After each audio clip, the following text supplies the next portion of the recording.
We've been in a constant deficit in terms of being able to create new household formations to keep up with population growth, organic growth.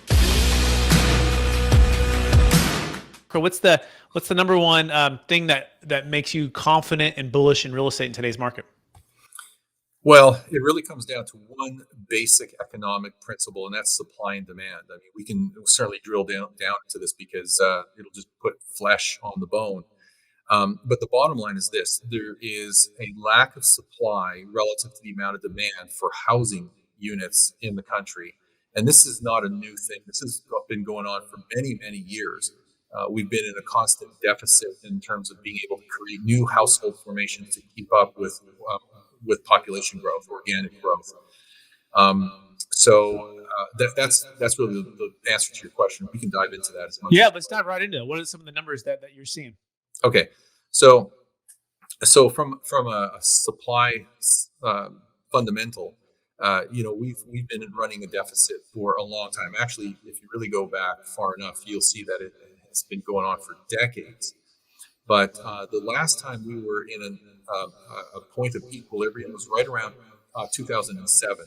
But you have to remember, right before the Great Recession, we were building like crazy. There was a lot of speculation, a lot of new construction going on. So we actually got to a point where there was enough supply to meet the real demand, the true household organic demand.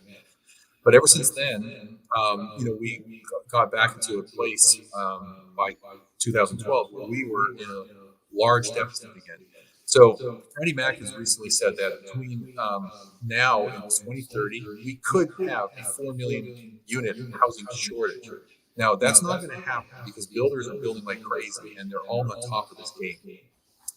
But roughly speaking, we have a shortage every year by hundreds of thousands. The problem is baby boomers are staying put. There's a lack of new inventory coming on. Builders are trying to keep up. All of this increase in demand and lack of supply leads to increased occupancy, increased rental rates, increased property values. All a good thing if you own real estate or you're getting into real estate. But when we look at the demand side, we need roughly, actually, if you were to look at this about 3, 4, 5 years ago, we needed 1.37 million units every year of additional supply just to keep up with existing demand. Now, looking back today, those numbers have increased. We need roughly about 1.5 million units per year. Are we keeping up? Now we are. We're actually exceeding that as of 2021 and 2022. But you have to remember that we had about 8 or 9 years of deficit, so we're not ahead of the game. We're just filling past demand at this point in time. So if you look at the dynamics of what's going on, you'll realize that we need the real estate, we need a place to live. It's a fundamental need, food, shelter, clothing. And this demand is going to help propel property values and housing market stability going forward. I can go on about it, but I think you get the picture. Yeah, no, I get the point. That's this deficit is huge, right? It's part of the 2008 crash was, banks and lending and development all seized up and just kind of paused. And it takes a while for these things to flush out, and the deficit just kept building, or the demand kept building, the supply was decreasing, and now it's kind of like playing catch up.